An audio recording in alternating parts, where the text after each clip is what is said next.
oleme nüüd siin EÜL-i kontoris selleks, et tutvuda meie järgmise juhatuse kandidaadi Martiniga.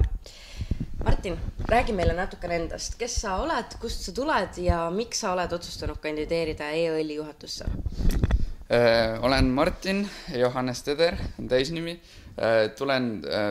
Algselt tulen Lääne-Virumaalt Väike-Maarjast, kuid õpin praegu Tartu Tamme gümnaasiumis 10. klassis.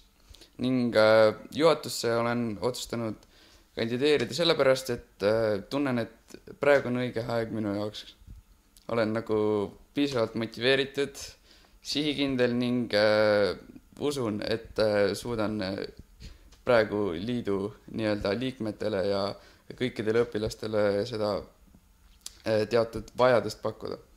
Selline küsimus sulle, et kui sa asud ühte organisatsiooni juhtima, siis sa kindlasti pead nagu seda tajuma, et mis see on nii seest kui väljaspoolt. Aga kuidas sina praegu määratleksid või milline on sinu arvates praegu EÜL-i roll ühiskonnas?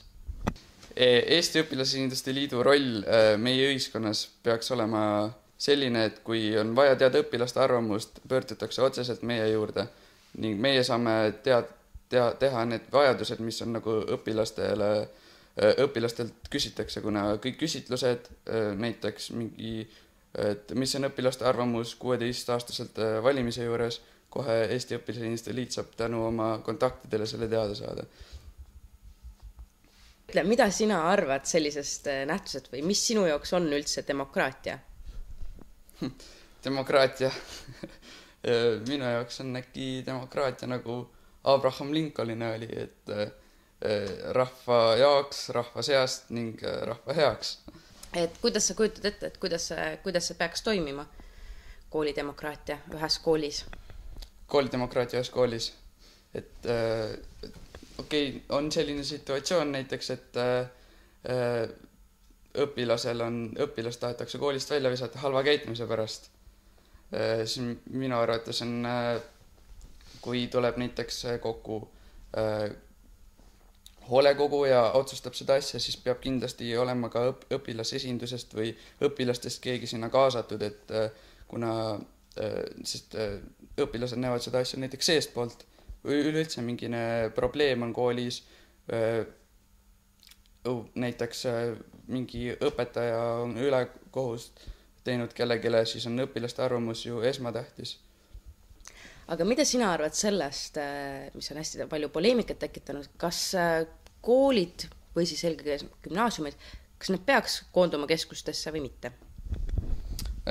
Isiklikult arvan, et peaksid koonduma keskustesse, aga kunagi ei tohiks tekkida sellist probleemi, et kuskil õpilane elab maal, tahab gümnaasiumisse minna, tal on lähim gümnaasium väga kaugel ja tal ei ole kuidagi võimalik nagu gümnaasiumi haridust selle tõttu kätte saada, et selline probleem peaks ära jääma, et teatud keskustesse peaks ikka või väiksematesse kohtadesse, kus on nagu nii-öelda suurem keskus on kaugemal ja see kool tahetakse maha võtta reformi tõttu, siis seda ei tohiks juhtuda. Aga lähme nüüd natukene sinu enda juurde või siis küsimus sellise sinu isikliku poole kohta, et mis või kes sind tegelikult kõige rohkem inspireerib ja miks? Igapäeva tegemistes inspireerib kõige rohkem see, et näiteks saan oma näiteks sean endale mingi teatud otsuse, mida ma teatud ajaks ära tegema pean ja kui ma selle teatud ajal tehtud saan, siis on nagu kohe tuleb niisugune motivatsioonitõus, et ei suuda nende aega ilusti planeerida ja et suudan endaga ilusti toime tulla. Selge, aitäh sulle ja nüüd me lähme ühe pisikese ülesande kallale. Poiss tuleb. Sul on ülesanne, sa pead ühele inimesele lambist ära seletama, mis asi on EÜL, nii et aru saaks ja pärast küsima seda. Palun. Väga hea. Kas te teate, mis asi on Eesti Õpilasesinduste Liit? Ei tea. Minu ülesanne ongi teile kiiresti seda selgitada. Eesti Õpilasesinduste Liit on mittetulunduslik ühing, mis seab kaudselt umbes 100 000 Eesti õpilast läbi õpilasesinduste. Ning et see on nagu mitte otseselt 100 000 õpilast ei ole liige, vaid õpilasesindused on Eesti Õpilasesinduste liikmed ning kaitseb Eesti nende oma liikmete huve ning arvamusi, avaldab nende arvamust riiklikul ja teistel tasanditel. Saite selgeks? Ei.